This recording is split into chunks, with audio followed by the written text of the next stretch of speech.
I'm Tori Brennan, and I'm 29 years old.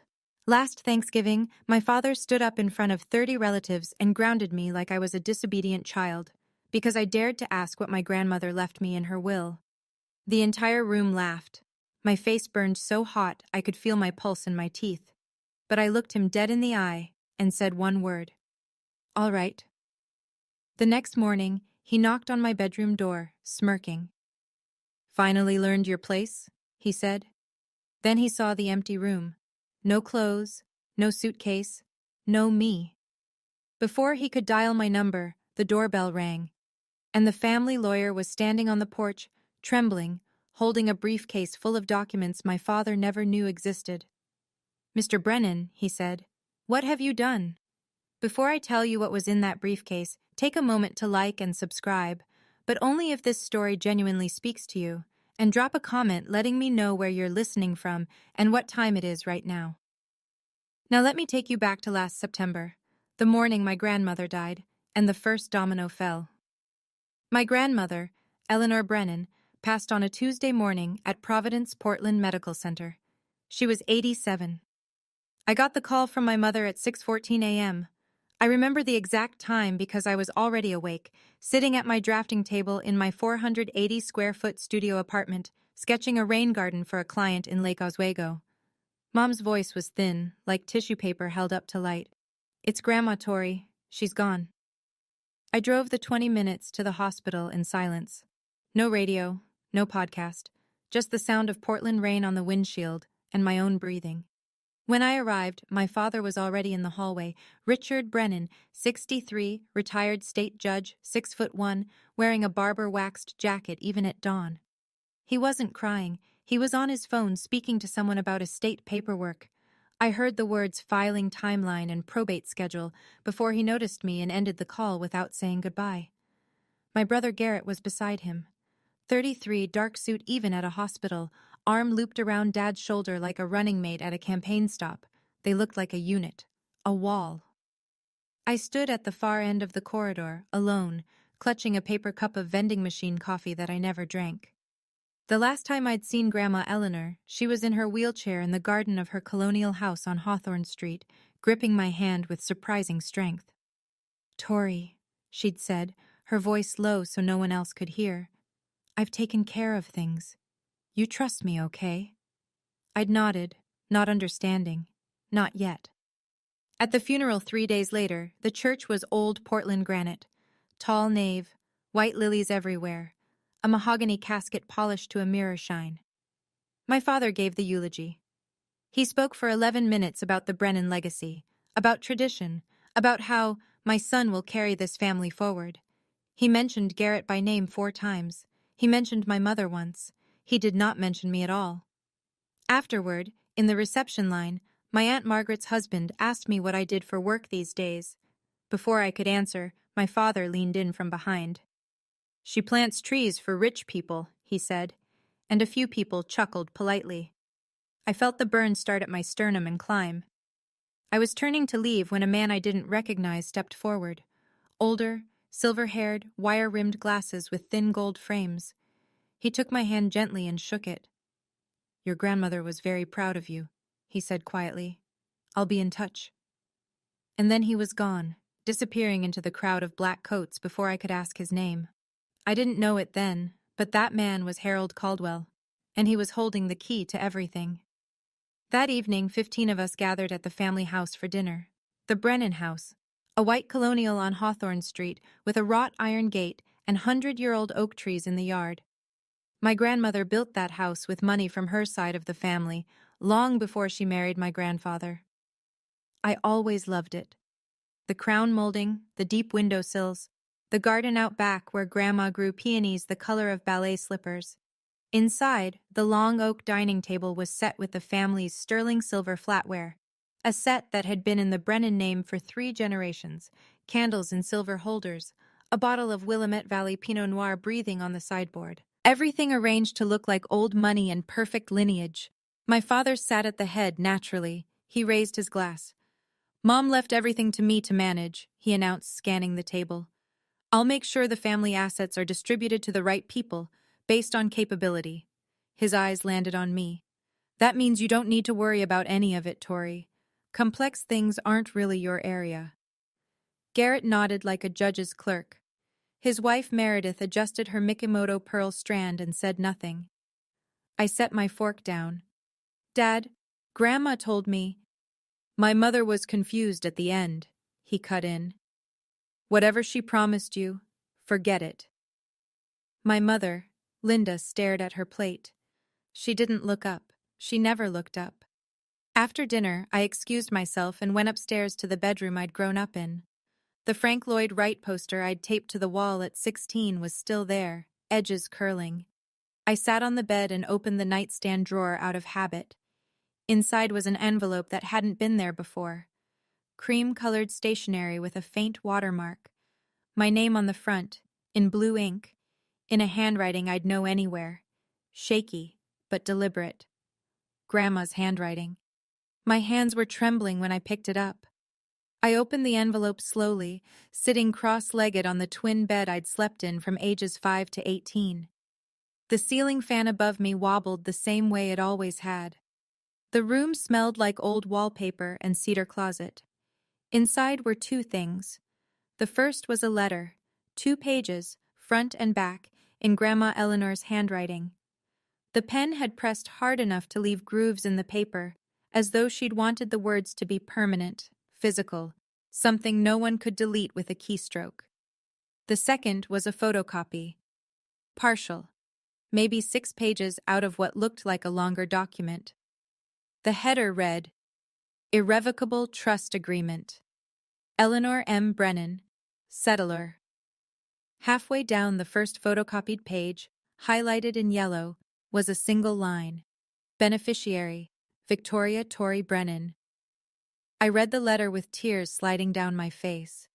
Tori, if you're reading this, then I'm gone, and your father is already doing what I knew he would do.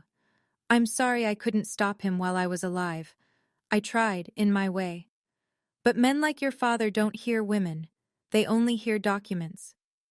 The original trust is with my attorney, Harold Caldwell. His office is on Northwest 23rd Avenue in Portland.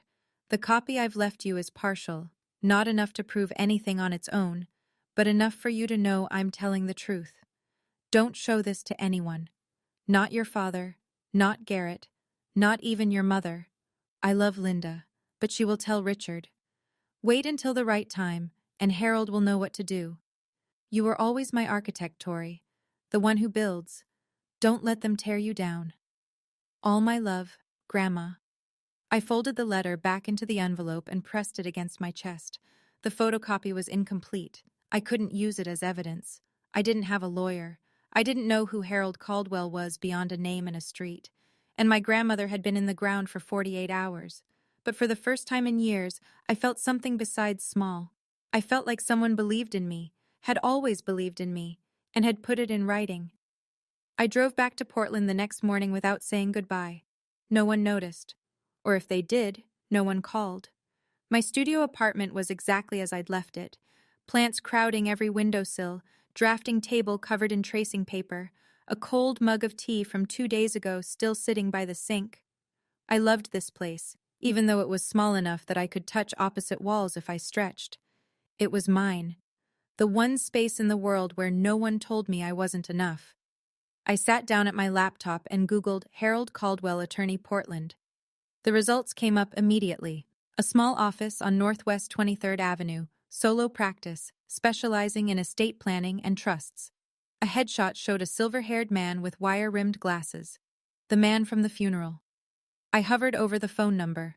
I didn't call. Not yet. Because there was a part of me, the part my father had trained since childhood, that whispered, what if Grandma really was confused? What if this is nothing? What if you call and find out the one person who believed in you was just a sick old woman who didn't know what she was signing? I wasn't ready to risk that. Not yet. Instead, I turned to work. A landscape architecture firm in the Pearl District had a deadline in 2 weeks. A rooftop garden for a new condo development. I needed the paycheck.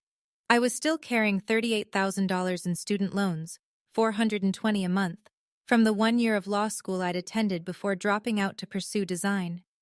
The year my father said I betrayed the family. I was checking email to confirm the project specs when I saw it. Buried between a newsletter and a shipping notification. An email from Garrett. No, not to me. Forwarded to me. By accident. Subject line. R.E. Trust Amendment. Draft Petition. My stomach dropped. I clicked it open, scanned the first lines. Then my phone buzzed with the project deadline reminder, and I had to close the laptop and get to the office. But I'd seen enough to know that whatever my father was planning, it had already started. 3 weeks passed. I threw myself into work. The rooftop garden project consumed 16-hour days, and I let it, because focus was easier than fear. But the email sat in my inbox like a splinter under skin. I hadn't opened it again. I wasn't sure I wanted to.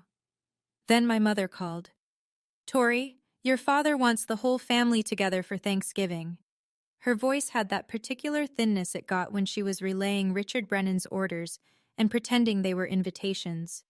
"He says he wants to mend things." I almost laughed. My father had never mended a thing in his life. He broke things and then told you it was your fault for being breakable. "I'll think about it, Mom." "Please, honey, he's trying."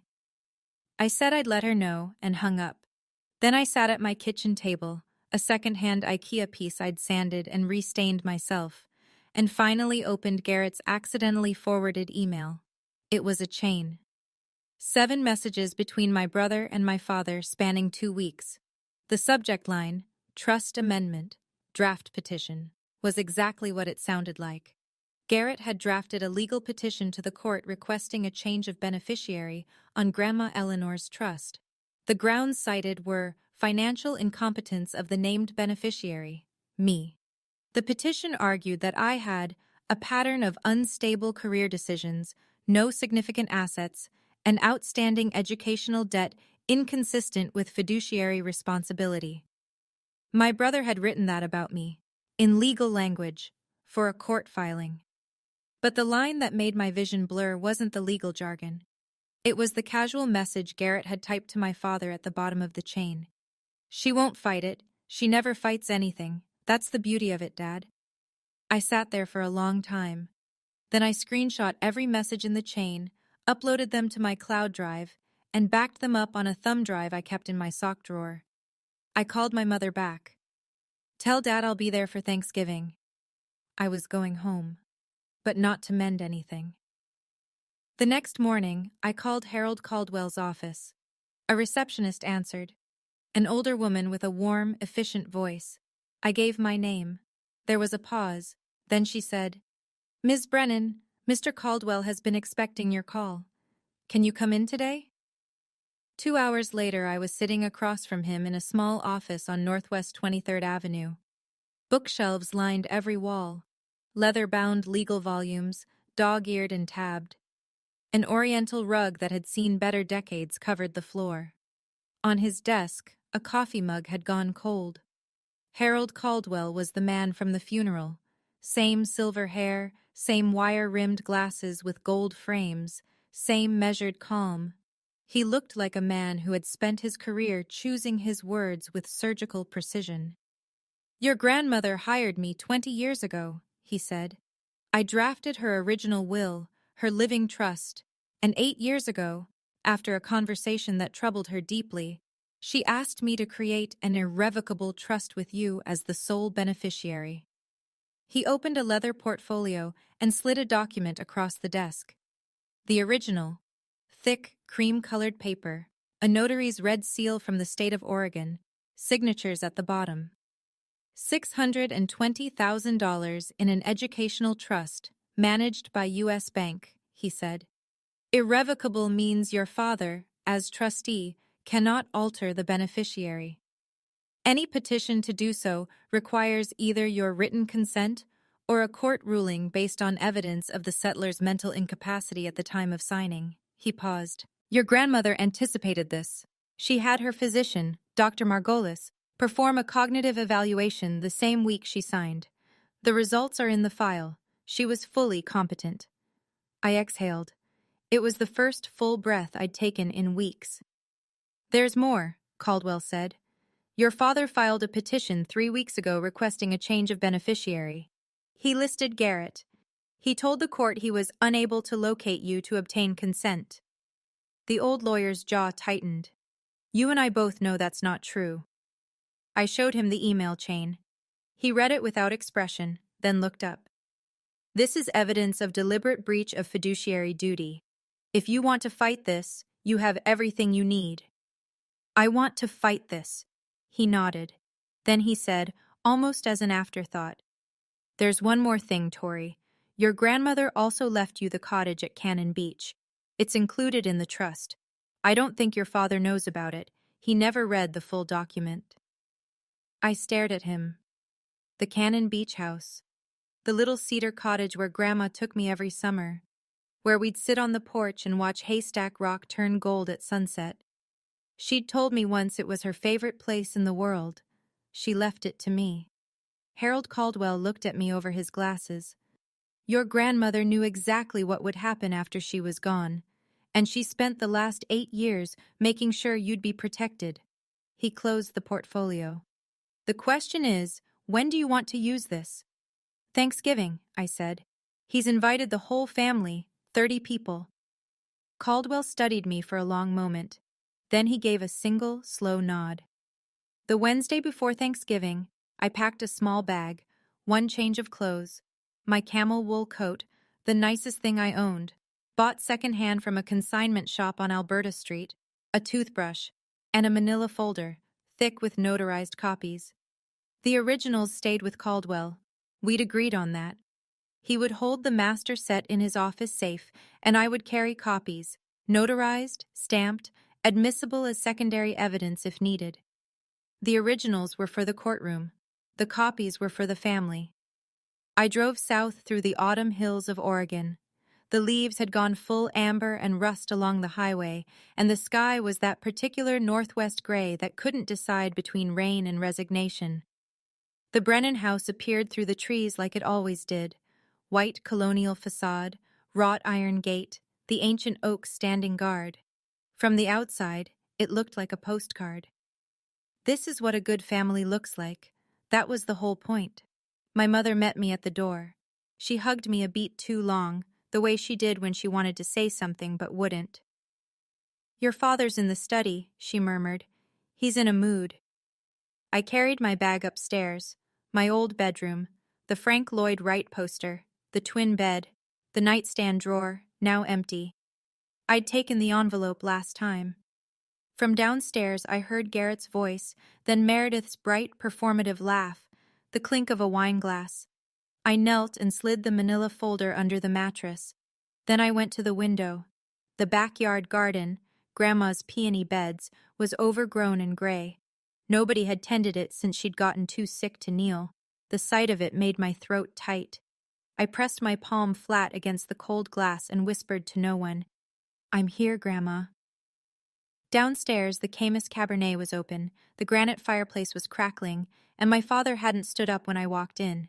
He looked at me from his leather chair and said, Oh, you came. Garrett was on the sofa beside Meredith, swirling wine.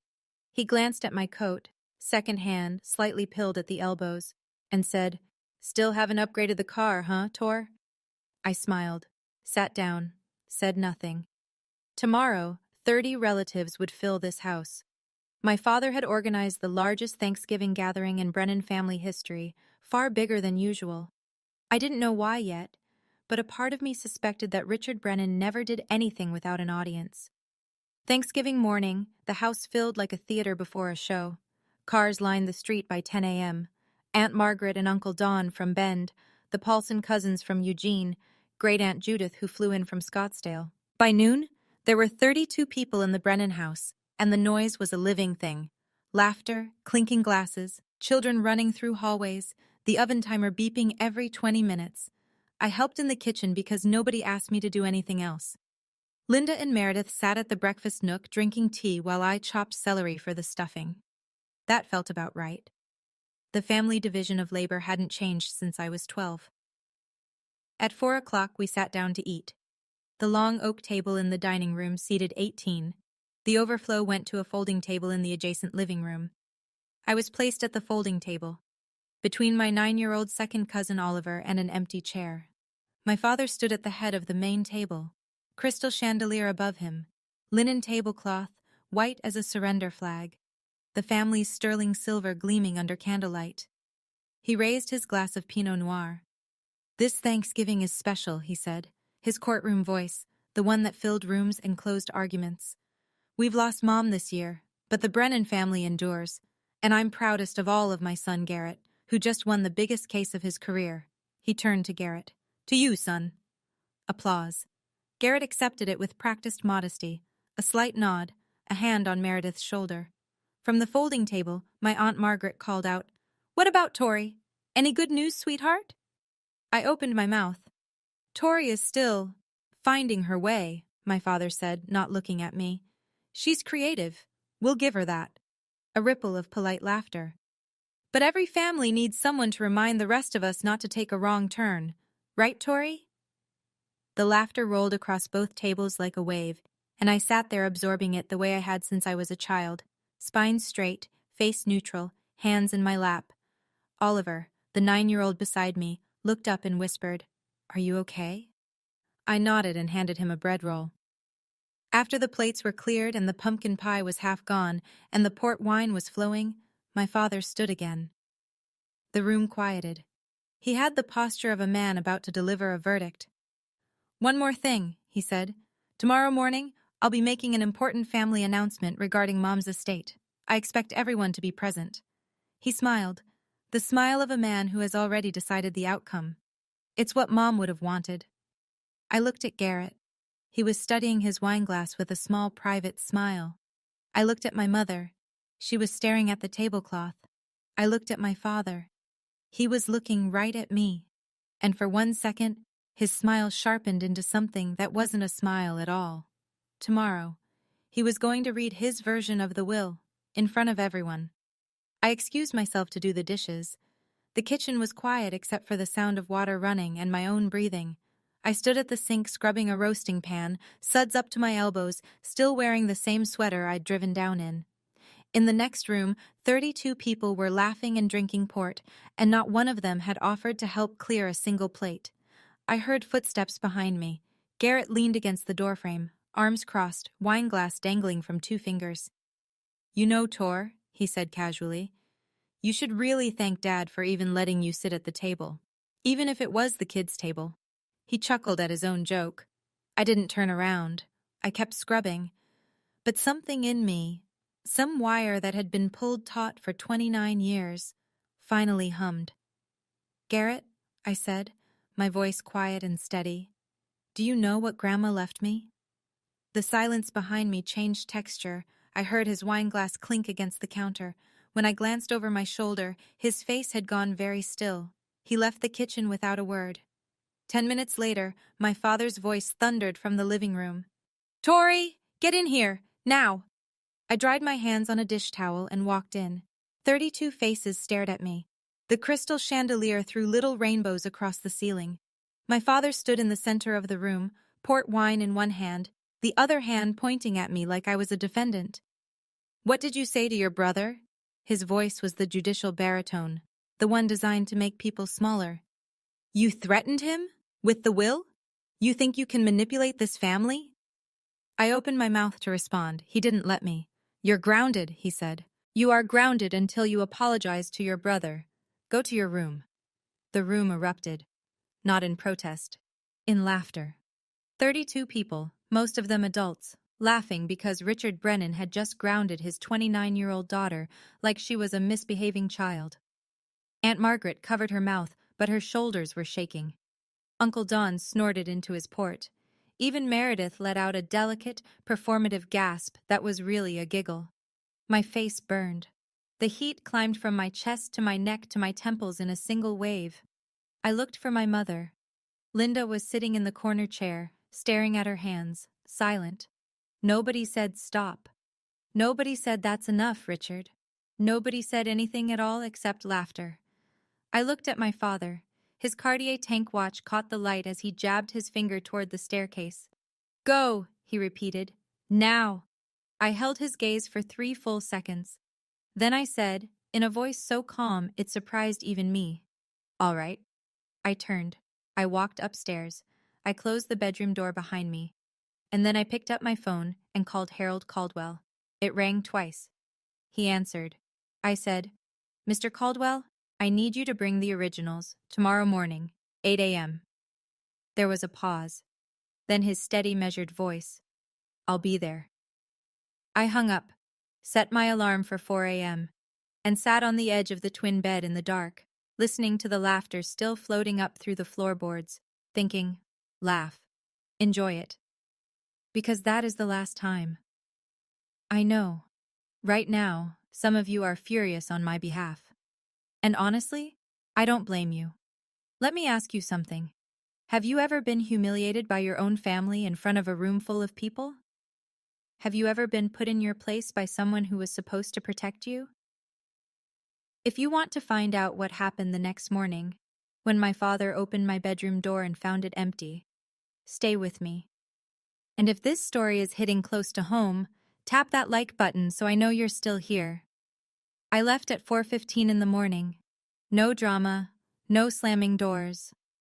I packed my bag in the dark, slid the manila folder into my tote, and walked downstairs in my socks so the floorboards wouldn't creak. The only thing I left behind was the framed photo of Grandma Eleanor on the nightstand, face down. I drove to a 24-hour diner 3 miles from the house, ordered coffee I didn't drink, and waited for daylight. At 7:42 a.m., I know because I was watching the clock, my phone lit up. A text from Garrett. Where are you? Dad's looking for you. I didn't respond. Inside the Brennan house, I'd learn the details later from my cousin Danny, the morning unfolded like this. My father came downstairs at 7:30, freshly showered, wearing a pressed Oxford shirt, looking like a man about to chair a board meeting. He poured his coffee, scanned the room, and said, Someone go wake Tori. She's got an apology to make. Nobody moved. Not because they were standing up for me, because nobody wanted to deal with it. Richard climbed the stairs himself. He knocked twice, his judicial knock, crisp and expectant. Tori, it's morning. You ready to apologize to your brother? Silence. He opened the door. The bed was made. The closet was open and empty. The drawers were cleared. The room held nothing of me except the photograph of Grandma Eleanor, face down on the nightstand, like a final punctuation mark. Danny told me later that my father stood in that doorway for a full 10 seconds before his expression shifted. Confusion first, then something darker. He came downstairs slowly. Tori's gone, he announced to the 20-odd relatives still lingering over breakfast. His voice was flat, controlled. She left, in the middle of the night, like a coward. Garrett looked up from his laptop and smiled. Well, he said, that settles it. My father nodded. It certainly does.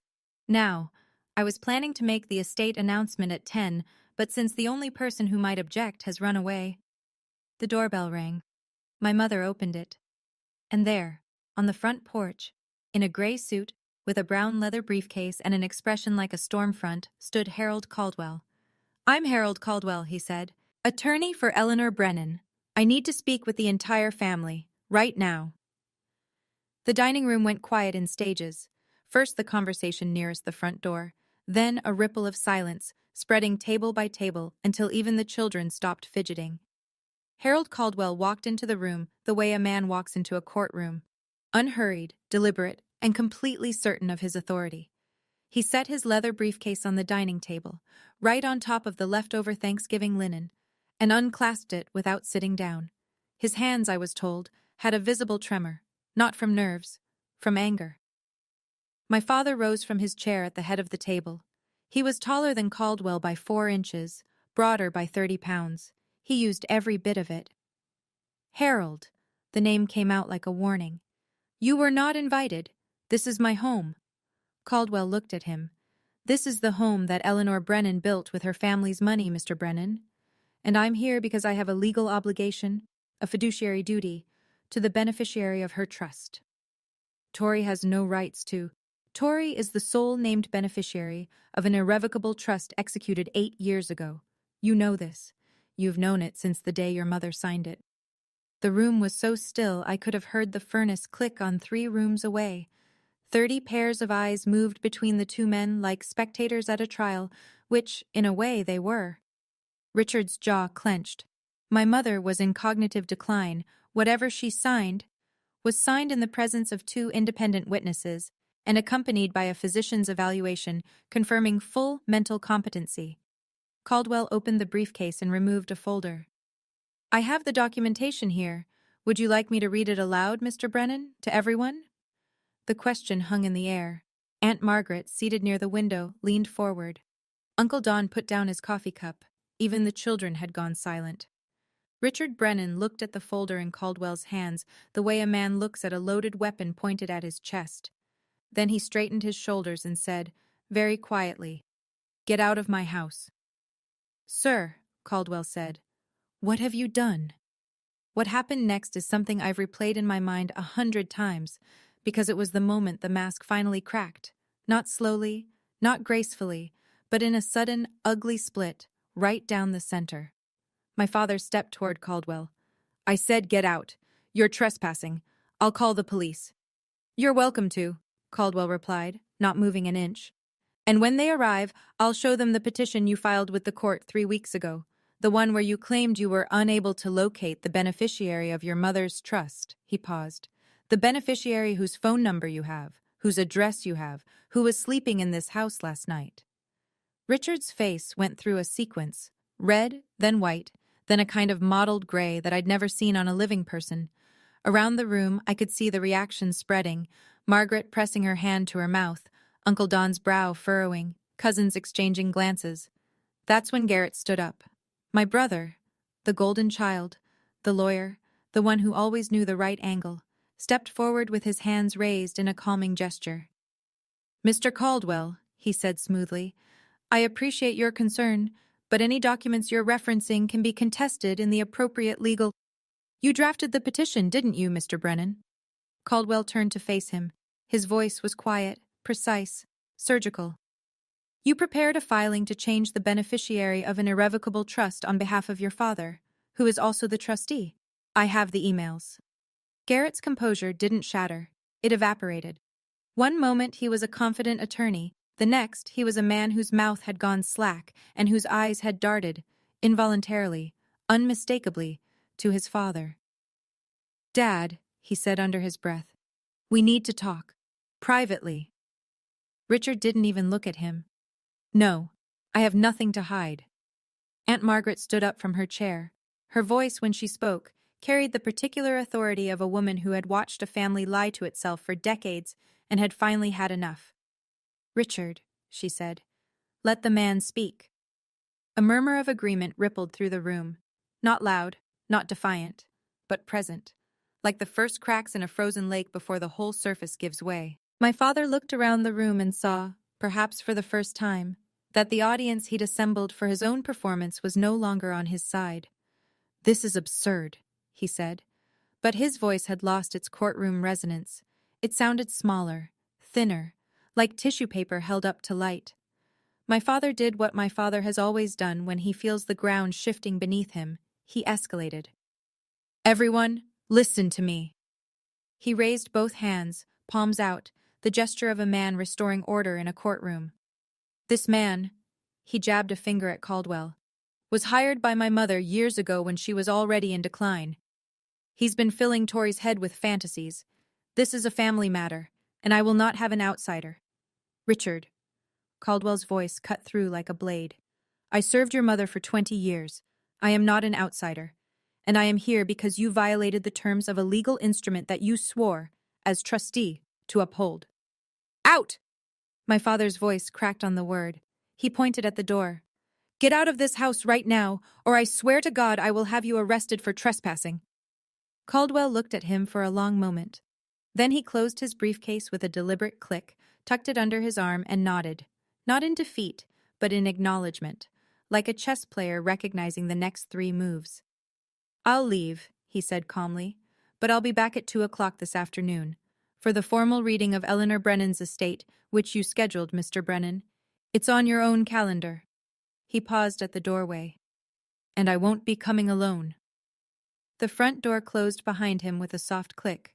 My father turned back to the room. 30 faces, some confused, some uncomfortable. A few, Margaret, Danny, openly skeptical. He smoothed his shirt, adjusted his watch, and reassembled his composure the way a man straightens a painting after an earthquake. "I'm sorry you all had to see that," he said. "Tori hired some bargain basement lawyer to stir up trouble. It's what she does. She runs from responsibility and then causes chaos from a distance."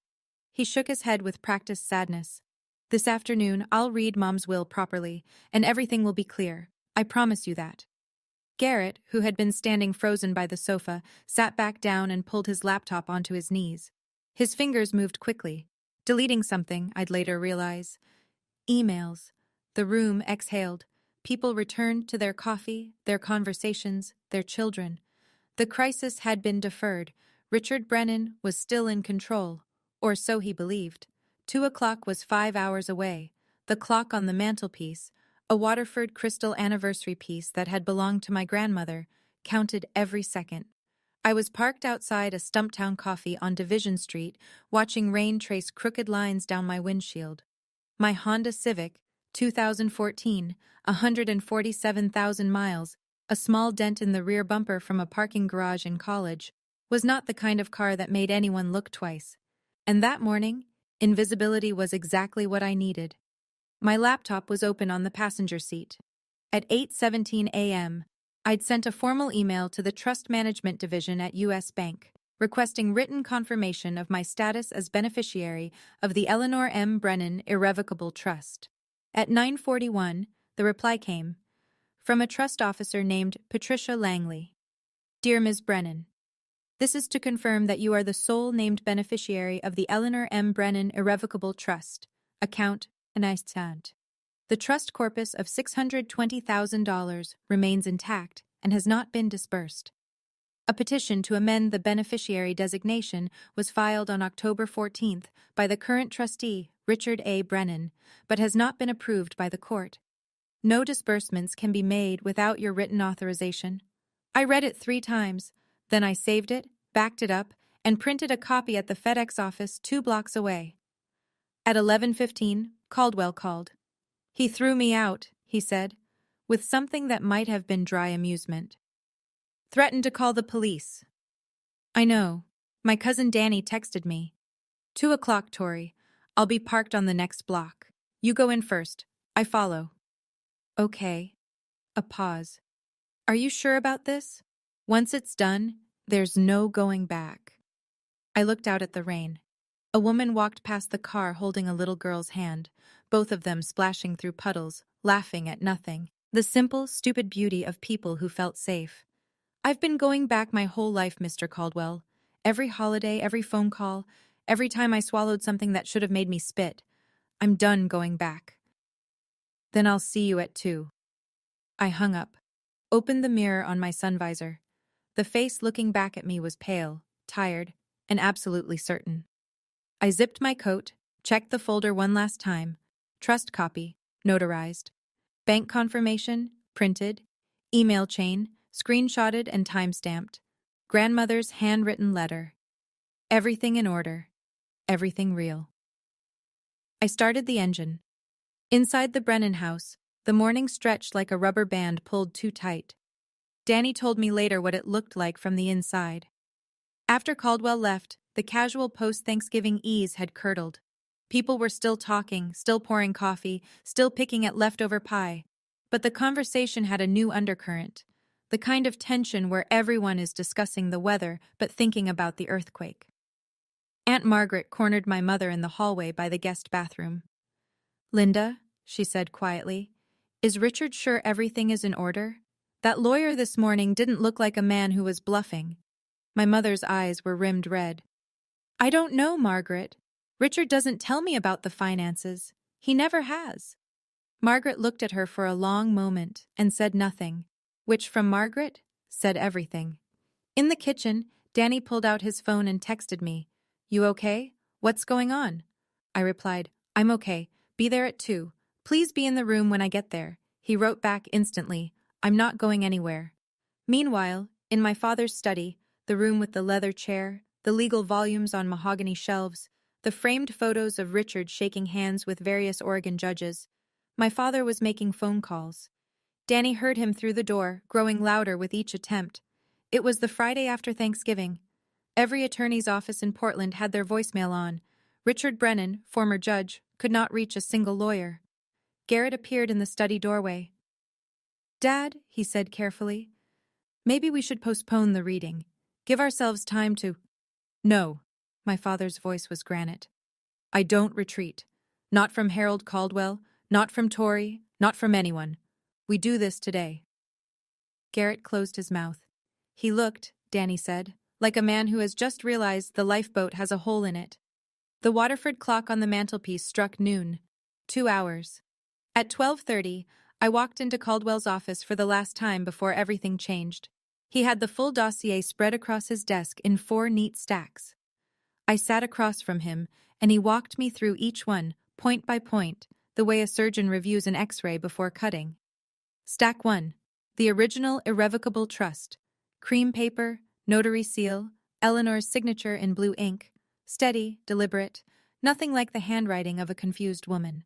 Beside it, the physician's letter from Dr. Margolis confirming cognitive competency at the time of signing. Date stamped, countersigned. Stack 2. The email chain between Richard and Garrett, printed, with full metadata showing timestamps, sender addresses, and routing information. The words, "She won't fight it," highlighted in yellow on the last page. Stack 3. The letter from Patricia Langley at U.S. Bank confirming my status as sole beneficiary and the intact trust balance of $620,000. Stack 4. A document I hadn't seen before. Caldwell slid it across the desk. "The deed to the house on Hawthorne Street." I looked at him. "The Colonial," he said. "Your family home.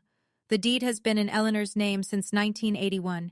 She purchased the property with inheritance from her mother, before she married your grandfather. Richard never owned it. He assumed, as he assumes most things, that it was his by default." Caldwell tapped the document. "Under the terms of the trust, upon Eleanor's death, ownership transfers to the named beneficiary." I stared at the deed. My father's house, the house where he'd sat at the head of the table, where he'd grounded me in front of 30 people, where he'd built his entire kingdom of authority, had never been his. "He doesn't know this," I said. "He never read the full trust document," Caldwell confirmed. "He read the first 3 pages, the ones that named him trustee, and stopped." Of course he did. Richard Brennan had never needed to read the fine print. He was the fine print. He was the final word. Or so he'd always believed. I gathered the 4 stacks into the manila folder. Caldwell placed the originals back in his briefcase. "I go in first," I said. "You come when I signal." "How will I know?" "You'll know." We shook hands. His grip was firm, and his eyes, behind those gold-framed glasses, held something I hadn't seen from any adult in my family since my grandmother died. Trust. At 1:45, I drove down Hawthorne Street for the second time in 24 hours. The rain had stopped. A thin November sun was pushing through the clouds, turning the wet street into a mirror. The oak trees along the block were almost bare now, their branches sketched black against the pale sky like cracks in porcelain. I drove slowly. I wasn't stalling. I was remembering. This was the street where Grandma Eleanor taught me to ride a bike. The sidewalk where she walked me to school the year my parents couldn't be bothered. The front yard where she'd knelt beside me in the dirt and shown me how to transplant a seedling without disturbing its roots. "The secret," she'd said, pressing my small hand into the soil, "is to take the whole root ball.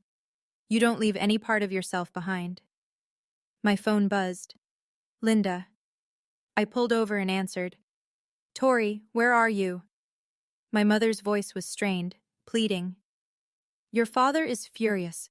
Just come home and apologize, and this can all be over. Please." "Mom," I said, "I'm coming home, but not to apologize." A silence, then very small. "What are you going to do?" "The right thing." I hung up. Parked on the block behind the house, next to Caldwell's silver sedan. He was sitting in the driver's seat, briefcase on his lap, reading glasses on. He glanced at me through the windshield and gave a single nod. I got out of the car. Camel coat, canvas tote with the manila folder inside. My hands were steady. The gate was open. The front door was unlocked. From inside I could hear voices. The murmur of 30 people assembled and waiting for Richard Brennan to tell them how the world was supposed to work.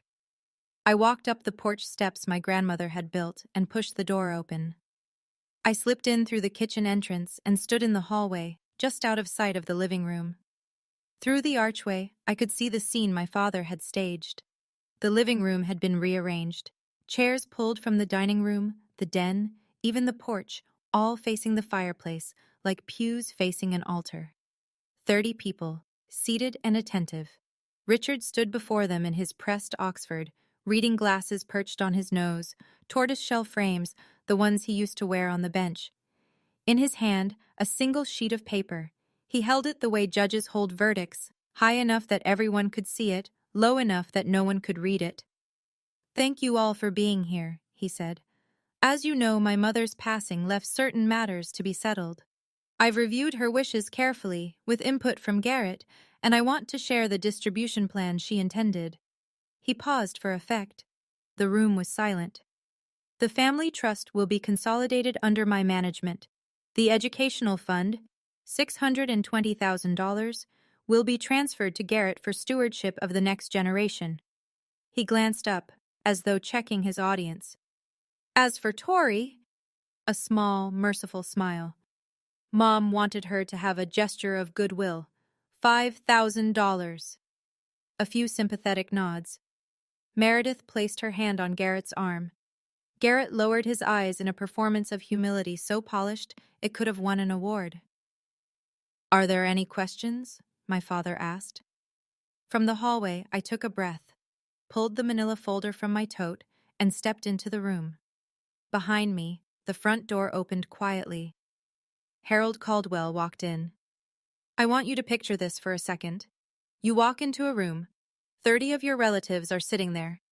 Your father has just told all of them that you're worth $5,000. He's holding a piece of paper like it's a gavel.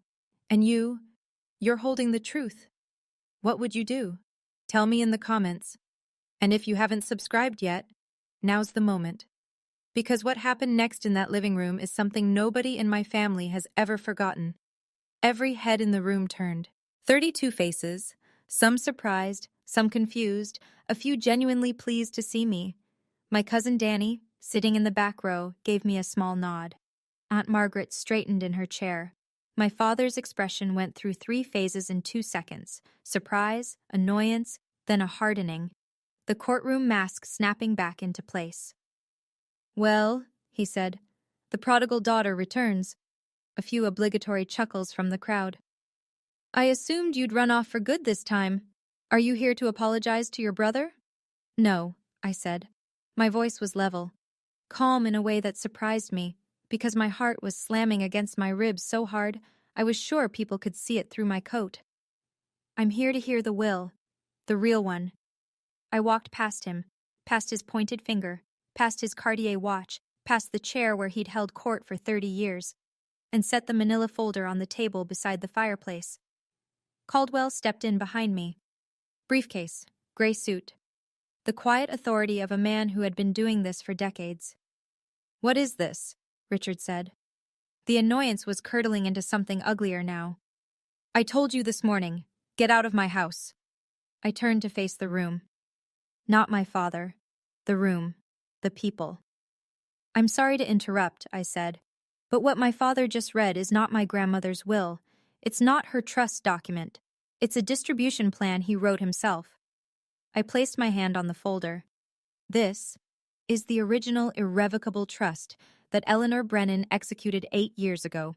It was filed with her attorney, Mr. Caldwell, and verified by U.S. Bank, the institution managing the trust fund." I opened the folder.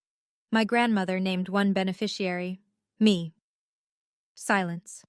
Not the polite, performative silence of a family gathering. The absolute atmospheric silence of a room full of people who have just realized they are witnessing something they cannot undo. My father's face drained of color, not gradually, all at once, like someone had pulled a plug. Aunt Margaret said, clearly and firmly, Let her speak. Caldwell stepped forward. He opened his briefcase on the table beside my manila folder, removed the original trust document, and held it up so the room could see the notary's red seal, the state of Oregon, bright as a stop sign against the cream-colored paper. This is the irrevocable trust of Eleanor Margaret Brennan, he said. His voice carried the way good lawyers' voices carry, without shouting, without strain. Executed on March 14th, 8 years ago. I was present at the signing, along with 2 independent witnesses, a retired clerk of court named Dorothy Haynes and a CPA named Robert Voss. Both are available to confirm. He began to read. The settlor, Eleanor M. Brennan, hereby establishes this irrevocable trust for the sole benefit of her granddaughter, Victoria Torrey Brennan. He paused and looked at the room over his glasses. Trust corpus. A sum of $620,000, held and managed by U.S. Bank, Portland, Oregon.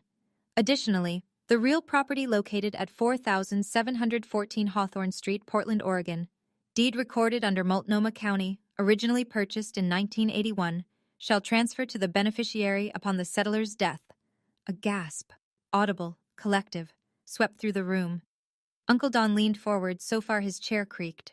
Margaret closed her eyes briefly, then opened them and looked directly at my father. The house, someone whispered from the back row. She left her the house? Caldwell continued.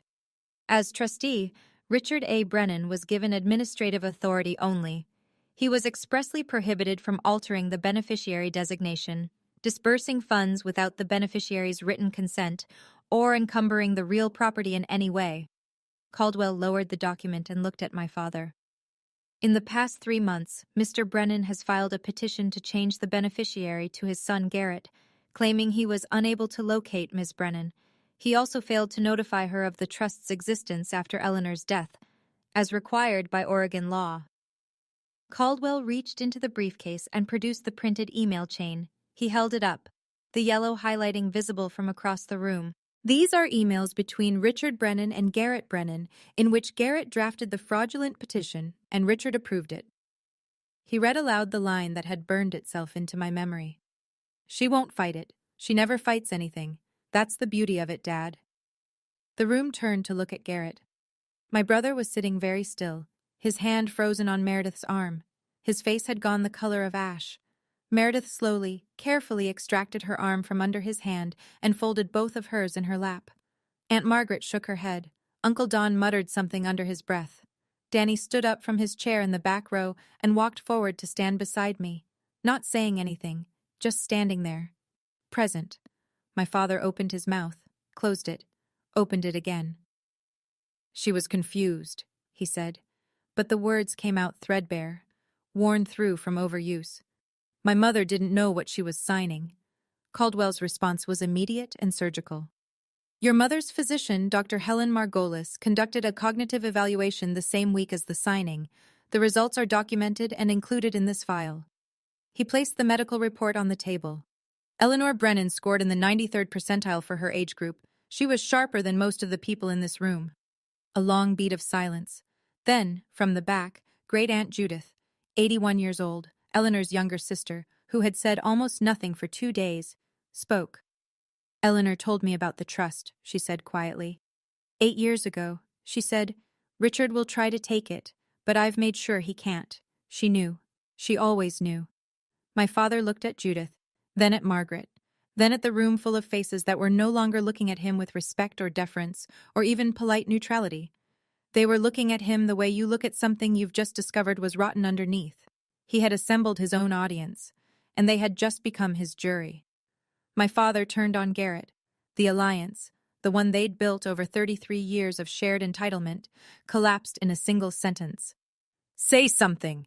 Richard's voice broke open, raw and jagged. You're the lawyer. Contest it. Do something.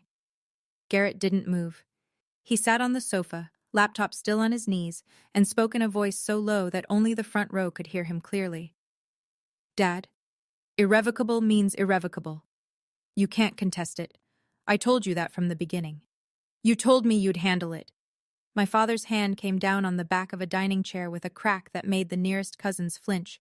His knuckles went white around the wood. You said she'd never find out. And there it was. In front of 30 witnesses, my father confirmed every detail Harold Caldwell had just presented. Garrett had told him it was risky. Richard had pushed forward anyway. And both of them had agreed, in writing, that I was too passive to fight back. The port wine glass that Richard had been holding, the same one he'd been sipping from when he grounded me the night before, slipped from his other hand and shattered on the hardwood. The dark red pooled on the floor and spread slowly toward the Persian rug, and nobody moved to clean it up. Then something shifted. My father's posture changed. The aggression drained away, and in its place came something I had seen him use 1,000 times before. On my mother, on me, on anyone who cornered him. He softened his voice. He lowered his shoulders. He turned to me with glistening eyes. "Tori, sweetheart." The word, sweetheart, landed like a counterfeit bill on a counter. "I was only trying to protect the family's assets. You're young. You don't have experience with this kind of money. I was doing this because I love you." I looked at him. The man who had called my career a joke, who had seated me at the children's table, who had grounded me at 29 in front of every relative I had, who had told a court that he couldn't find me when I was sleeping in his own house. I let the silence hold for 3 seconds. Then I said, "You didn't do this because you love me, Dad. You did this because you've never believed a daughter deserves the same as a son, and that's not love. That's control." My mother stood up. I hadn't noticed her crying, but her face was wet, and her hands were trembling. She looked at my father, the man she'd been silent beside for 35 years, and said in a voice that shook but did not break, "You owe her an apology, Richard. You've owed her one her entire life." The room held its breath. My father looked at my mother as though she had spoken in a language he didn't recognize. Then he looked at me. Then at the 30 faces watching him. He said nothing. He turned and walked into his study and closed the door.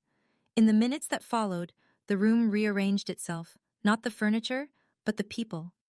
The invisible lines of allegiance that had structured every Brennan gathering for as long as I could remember shifted, quietly and permanently, like tectonic plates. Aunt Margaret reached me first. She pulled me into a hug that smelled like Chanel No. 5 and coffee, and she said close to my ear, "Your grandmother would be so proud of you right now, sweetheart. So proud." Danny squeezed my shoulder. "I always knew you were the toughest one in this family," he said. "You just never needed to prove it before." Cousins I hadn't spoken to in years came forward. A handshake, a nod, a quiet, "I'm sorry, Tori." Not all of them. Some stayed seated, uncomfortable, staring at the floor. A few stood up and left. Not in protest, but in the way people leave a room where something has broken that they don't know how to fix. Garrett rose from the sofa. He didn't look at me. He took Meredith's arm and walked toward the front door. Meredith paused in the hallway, reached up and unclasped her pearl strand, the Mikomoto necklace she'd been wearing all weekend like a badge of status, and dropped it into her coat pocket, as though she wanted to make herself smaller, less visible, less associated. Caldwell was already organizing the documents back into his briefcase. "I'll file the petition to remove Mr. Brennan as trustee first thing Monday morning," he said to me. "The court process takes approximately 30 days. In the meantime, the trust is frozen. No disbursements, no changes." I nodded. The living room was emptying slowly. The Thanksgiving linen on the table was creased and stained with port wine. The Waterford crystal clock on the mantelpiece read 2:47 p.m. The whole thing had taken 47 minutes. 30 years of silence, answered in 47 minutes. Monday morning, Harold Caldwell filed 3 documents with the Multnomah County Circuit Court. The first was a petition to remove Richard A. Brennan as trustee of the Eleanor M. Brennan Irrevocable Trust, citing breach of fiduciary duty, specifically, failure to notify the beneficiary, misrepresentation to the court regarding the beneficiary's whereabouts, and unauthorized attempt to amend an irrevocable instrument. The second was a formal request to appoint Caldwell as interim trustee until I could designate a permanent replacement. The third was a complaint filed with the Oregon State Bar against Garrett R. Brennan, alleging violation of the rules of professional conduct, specifically drafting a fraudulent petition to benefit an immediate family member while concealing a conflict of interest. Within 2 weeks, the court granted the trustee removal on an interim basis. Richard didn't contest it. His own attorney, a man named Foster from a mid-tier firm in Lake Oswego, whom he'd finally managed to reach the following Monday, advised him bluntly that he had no legal footing. "Irrevocable means irrevocable, Judge Brennan," Foster reportedly said. "And the email evidence is damning. If you fight this, you'll lose, and it'll cost you $60,000 to find that out." The $620,000 educational trust was transferred to an account in my name at U.S. Bank. Patricia Langley, the trust officer, called me personally to confirm. The deed to 4714 Hawthorne Street was updated. My name replaced Eleanor's as owner. The colonial house, the wrought iron gate, the oak dining table, the garden where my grandmother grew peonies, was mine. And Garrett, the golden child, the family's pride, received a formal notice of investigation from the Oregon State Bar. The process would take months, but the outcome was already taking shape: a 6-month suspension of his license for ethical violations. His largest client, a commercial real estate firm, dropped him within days of the complaint becoming semi-public. He quietly transitioned to corporate consulting, a job that required no bar membership and, conveniently, no courtroom appearances. My father called me once, 3 days after the filing. I answered because I thought, even then, even after everything, that maybe he would say the words. He didn't. He said, "You've destroyed this family." I said, "No, Dad, you did. I just brought the receipts." He hung up. I haven't heard from him since. 2 weeks after the court order, I drove to Hawthorne Street with a single key on a plain brass ring that Caldwell had handed me across his desk. "It's yours," he'd said simply. And for some reason, those 2 words undid me more than anything else had. I parked on the street. The oak trees were completely bare now, their branches a lattice against the December sky. The wrought iron gate swung open with a creak that I'd heard 10,000 times. The porch steps, Grandma Eleanor had them replaced in 2009, cedar over the old pine, still had her welcome mat. Faded green, a pattern of ferns. I turned the key. The door opened into the foyer, and the smell hit me first. Wood polish, old books, a trace of the lavender sachets my grandmother kept in every closet. The house was silent in a way I'd never experienced. My father's presence had always been the dominant frequency here, his voice filling every room, his opinions occupying every conversation. Without him, the house breathed differently. It breathed like it was finally resting. I walked through each room slowly. The living room, where 30 people had sat and watched my life change. The dining room, with the oak table still bearing faint water rings from port glasses. The kitchen, where I'd scrubbed a roasting pan alone while my family laughed in the next room. Upstairs, my bedroom. The poster, the twin bed, the nightstand with the empty drawer. Grandma's master bedroom. Her reading chair by the window, a stack of novels on the side table, a pair of glasses she'd never wear again. Then the garden. I stood at the back door and looked out at what had been Eleanor Brennan's pride, the peony beds, now brown and tangled, edged with overgrown boxwood. The stone path she'd laid herself was barely visible under dead leaves. The birdbath was dry. I knelt, pressed my palms flat against the cold earth, closed my eyes. "I'll fix it, Grandma," I said. "I'll bring it back." And I knew, with the certainty that only grief and love and good dirt under your fingernails can give you, that I would. A week later, on a Saturday morning cold enough to see my breath, I drove 90 minutes west to Cannon Beach. I hadn't been there in 6 years. The last time was the summer before Grandma's health started to decline. The 2 of us sitting on the porch of the cedar cottage, drinking chamomile tea, watching Haystack Rock turn amber in the sunset while the tide pulled back and left the sand gleaming. She'd said, "This is my favorite place on earth, Tori. When I'm gone, I want someone who loves it to keep it." I'd thought she was being sentimental. She was being precise. The cottage was smaller than I remembered, or maybe I was bigger. Weathered cedar shingles, a porch that wrapped around 2 sides, Salt air so thick you could taste it. The key, another brass one, also from Caldwell, turned smoothly, and the door opened onto a space that still smelled like her. Lavender, old paperbacks, the faintly sweet scent of cedar walls in winter. On the kitchen table, there was a wooden box, not hidden, placed there deliberately, as though she'd known exactly who would come through the door and when. I lifted the lid. Inside, a stack of photographs, Grandma and me, ages 5 through 22, in this very cottage, planting beach grass in the dunes, building a driftwood fort, standing in matching rain boots on a stormy July afternoon, both of us grinning like idiots. Under the photographs, a letter, short this time, just a few lines. Tori, if you're reading this, you were brave enough. I knew you would be. This house is yours. It always was. I was just keeping it warm for you. Start over here if you need to, or come when the world is too much. Either way, it's waiting. I am so proud of you. Always. Grandma. I sat on the porch, her porch, my porch, and cried. Not the way I'd cried in the twin bed at Hawthorne Street, stifled and ashamed. This was different. This was the kind of crying that opens something instead of closing it, the kind that leaves you lighter, not emptier. The ocean was gray and vast and completely indifferent to everything that had happened in that living room, and there was a strange comfort in that. The tide didn't care about Richard Brennan's courtroom voice. The waves didn't know what an irrevocable trust was. Haystack Rock had been standing there for 15 million years and would keep standing long after all of us. The Brennans, the grudges, the folding tables were gone. I wiped my face, took a breath of salt air, and for the first time in months, felt something I'd almost forgotten the shape of. Peace. That Sunday night, back in Portland, I sat at the oak dining table in the Hawthorne house, my house, and wrote an email to my family. I wrote it once, read it twice, and sent it without a third draft because I knew if I kept revising, I'd start softening things that needed to stay sharp.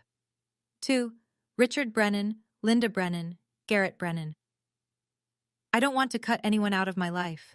That was never the point, but I will not return to a relationship where I am belittled, dismissed, or treated as less than. If you want to have a relationship with me, it will be on terms of mutual respect, not hierarchy. The door is open, but it swings both ways now. Tori. My mother called 20 minutes later. She was crying, the real kind, not the anxious kind.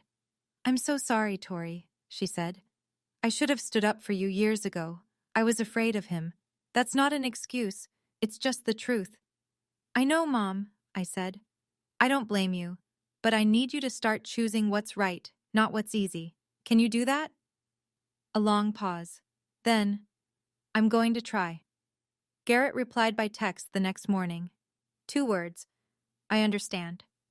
I read it, set the phone down, and didn't reply. Understanding was a start, but it wasn't the same as accountability. He'd get there or he wouldn't. That was his work, not mine. My father didn't respond. Not that day, not the next week, not the week after that. The silence was its own kind of answer. Familiar, really. Richard Brennan had been silent on the things that mattered my entire life. At least now I'd stopped waiting for him to speak.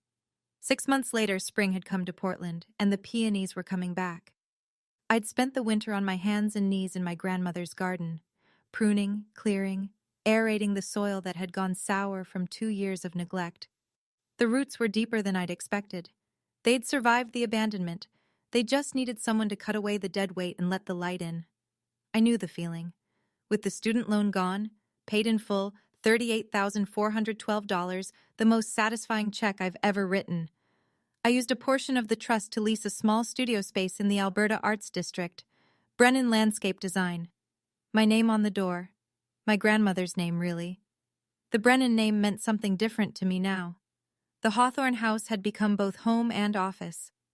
I converted the downstairs study, Richard's old throne room, the one with the mahogany bookshelves and the leather chair, into a design studio. I replaced his legal volumes with plant identification guides and stacked the shelves with soil samples and seed catalogs. It felt right. It felt like rewriting. Danny came by on weekends to help with the garden. Aunt Margaret called every Sunday morning, sharp at 9. Just checking in, she'd say, and then we'd talk for an hour. Linda came to visit for the first time on a Thursday afternoon in April, the first time she'd entered the house without Richard beside her. We didn't say much. We planted tulip bulbs along the front walk, side by side, and that was enough. Richard rented an apartment across town.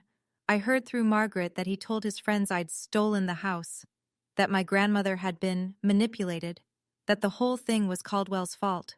The story changed depending on the audience, but it always had the same ending. Richard Brennan was the victim. Some things, I suppose, are truly irrevocable. Garrett's suspension from the Oregon State Bar lasted 6 months. He'd moved to corporate consulting. Something with logistics, Margaret said. He and Meredith had quietly separated, though I didn't know the details and didn't ask. He hadn't contacted me since the I understand text. I left the door open, the way I said I would. I just wasn't going to stand in the doorway waiting. I'm telling you this story from the porch of the Cannon Beach cottage. It's a Saturday. The tide is out. Haystack Rock is doing what it always does, standing there, solid and ancient, and unbothered by anything as temporary as a family argument. I come here on weekends when I need to remember what quiet sounds like. The cottage is exactly as Grandma left it, except I've added a small herb garden by the front steps. Rosemary, thyme, lavender, the kind of plants that get stronger the more wind they take. I'm not telling this story to teach anyone a lesson. I don't believe in that. Every family is its own country, with its own laws and its own wars, and the people inside it are the only ones who know the real map. I can't tell you what to do with your father, your mother, your brother, your inheritance. I can only tell you what I did. Here's what I know now. Silence isn't agreement. I spent 29 years being quiet at the dinner table, and the people around me took that silence and called it consent. It wasn't. It was just a woman who hadn't found her evidence yet. Waiting isn't weakness. My father and my brother counted on the idea that I wouldn't fight. They were almost right. What they didn't account for was that there's a difference between someone who can't fight and someone who's choosing when to. And the last thing, the thing that matters most. My grandmother didn't leave me money. She left me proof that someone in my family saw me, the real me, the one who builds things, and decided I was worth protecting. Not with words, with documents, with plans, with the kind of love that hires a lawyer and thinks 8 years ahead. That's the inheritance that changed my life. Not the $620,000, not the houses, the knowledge that I was worth the trouble. I still have the Frank Lloyd Wright poster. It's on the wall of my studio now, behind my drafting table, edges still curling. I look at it every morning and think about the girl who taped it up at 16, who wanted to build beautiful things and was told that wasn't enough. She was enough. She was always enough. She just needed the paperwork to prove it. Early morning, the hawthorn garden.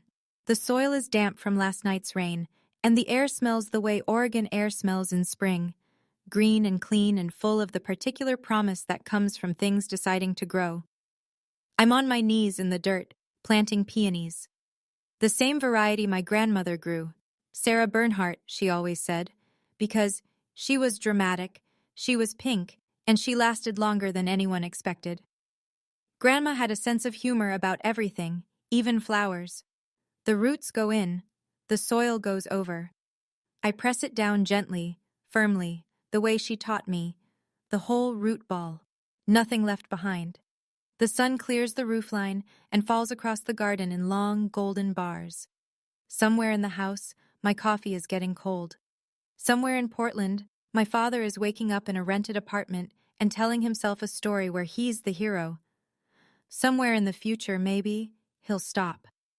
I stand up, wipe the dirt from my hands, and notice something on the front porch that wasn't there last night. An envelope. No stamp, no return address. Just my name, in handwriting I'd know anywhere.